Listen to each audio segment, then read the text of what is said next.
lórí awuyewuye èyí tó ń lọ káàkiri orí ayélujára nípa ọ̀rọ̀ ìjọba Lande èyí tí àwọn ọlọ́pàá Nàìjíríà èyí tí wọ́n lò ní ìlú Bara. Lọ́wọ́lọ́wọ́ báyìí ìjọba Lande ó ti wá jáde láti wá yànnàná ọ̀rọ̀ náà. Ó wá ṣàlàyé ohun tó ṣẹlẹ̀ láàrin òun àti àwọn ọlọ́pàá àtàwọn ọ̀rẹ́ rẹ̀ tó fi ń di wípé wọ́n ń lò ó lálòfọ́ lójú lálòbẹ́ lẹ́nu. Eléyìí pọ̀ o. Ẹ̀yin ìjọba Nàìjíríà, ẹ̀yin ọlọ́pàá Nàìjíríà, ṣé bó ṣe yẹ kẹ́ ẹ máa ṣiṣẹ́ yín ṣé òun lẹ̀ ń ṣe yìí? Eléyìí ò bójúmu. Àwa dá àwọn ọ̀daràn mọ́.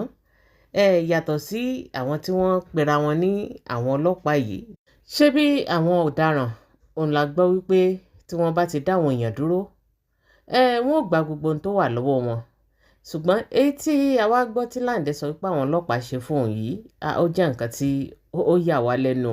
Ṣé ká wá sọ wípé àwọn tí wọ́n pera wọn ní àwọn ọlọ́pàá yìí náà, ṣáwọn náà ti wá fẹ́ gbapò àwọn ọ̀daràn ní báyìí torí kò wá yé wa.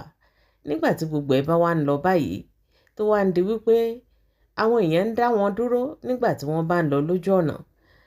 Àwa ní mọ̀ ìyàtọ̀ ọlọ́pàá àti àwọn olè mọ́ torí gbogbo ẹ̀ wá ti wá dojúrú, gbogbo ẹ̀ ti wá jọra wọn báyìí.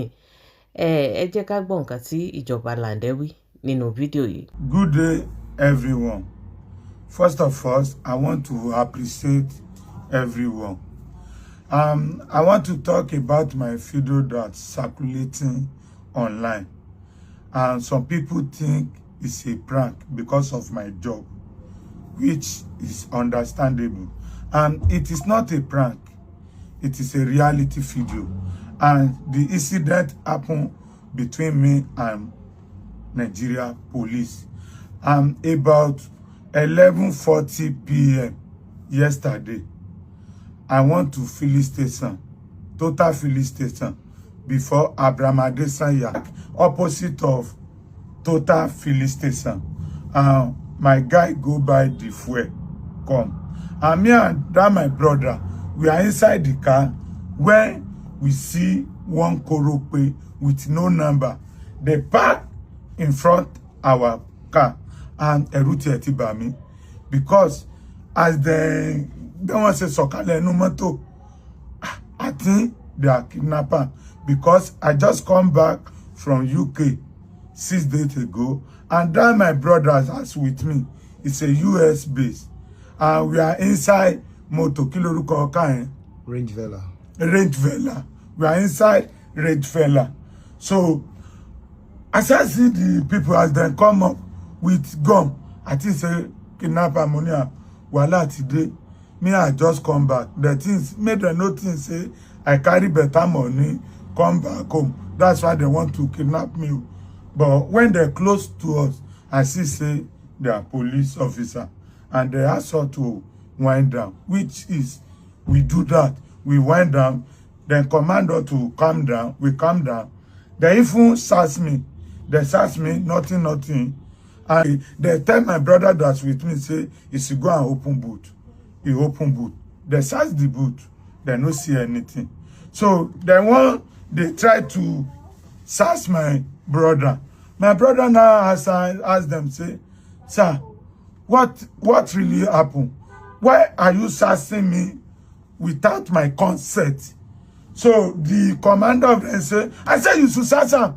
That's where the drama starts. So when they are not search him, they not carry by force. They are not carry everything in his pocket. That's where I bring my phone out and starting recording them, because you cannot be carrying something from his pocket without no record.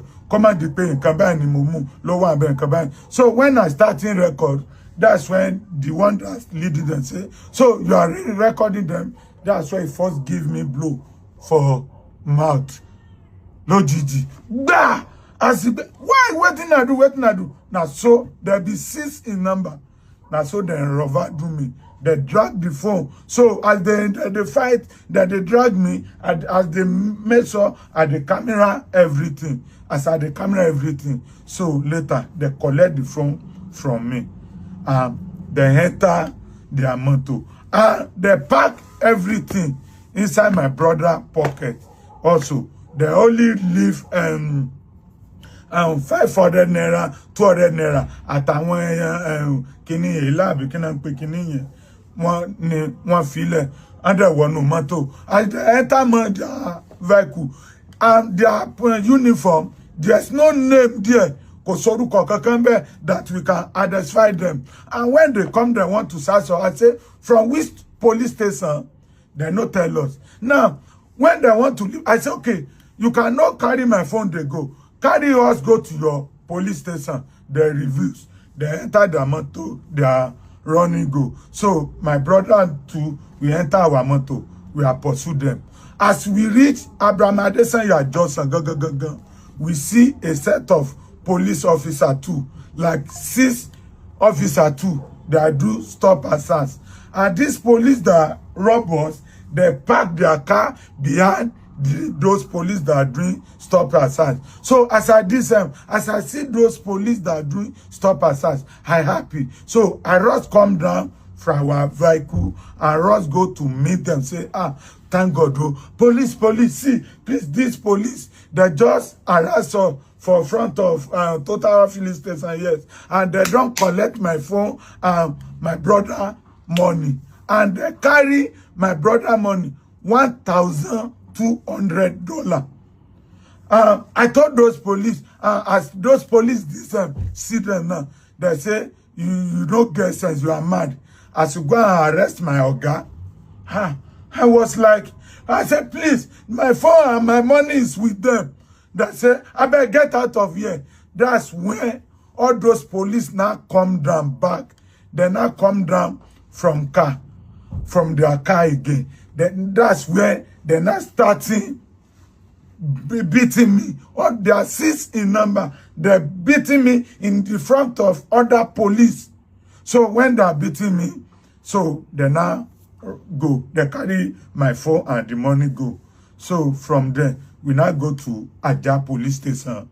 When we get to Aja police station, they attend to us and they send like 4 or 3 police to us to go to the scene. When we get there, we see the police there, the one that they are doing stop and search, that those police beat me in front of them. So those police from Aja invite them to police station, but they refuse, they no go. So we go back to Aja police station and say, they no come. Then that time he said, those people is for Elemoro. So we now go to Area J. From Area J, they direct us to Elemoro. So when we got to Elemoro police station, we now meet CSP Bolan. And when he want to attend the Siwa, so this man take us to his office. He sit down. He say, use people to sit down. This man talk to me directly. Now this man now calm me down. And my brother say, this thing is, he not support everything that happened. Is this man that took us to hospital. The CSP Bolan, and when I go to see hospital, is the one that pay for the treatment at hospital. And immediately he do investigation because all those police, they don't disappear, nowhere to be found anymore. So he said, do one, no, you know, if police want to work, they will work. And this man is this work, and is amazing policeman. And he figured those police out. And immediately in front of me, because before he carry me go to treat the eyes, he first go lock them. When we now come back from hospital to police station, CSP Bolan and I say, okay, we can go and rest now and come back in the morning. Then I said, so from there, I don't have any phone with me because they took my phone. And so my boss now bring my second phone to me. And I send the video to my godfather, HND. So he now call ACP 30K Oladapo in Ikeja. That is the headquarters of police. And this man respond immediately. He said what? He said he want to see the case in the table by 10 in the morning. In the morning, we go there, they bring those police to him. And the ACP, this Oga ACP, Oladapo, Chualesa, Oga Police, they treat this case very well.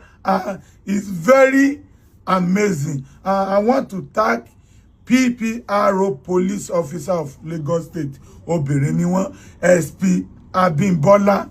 This woman, you are so amazing. The way they even treat the case, immediately they lock those police for cell. They say this is not a police job. This is not how police work. They have said, how can you go out without no name, without no tag? So they tell them. So they use law. You know, I cannot say everything here because the case is under investigation. The way they are doing this case is amazing. I'm happy for it. All those organs, there are no support in everything all those police do.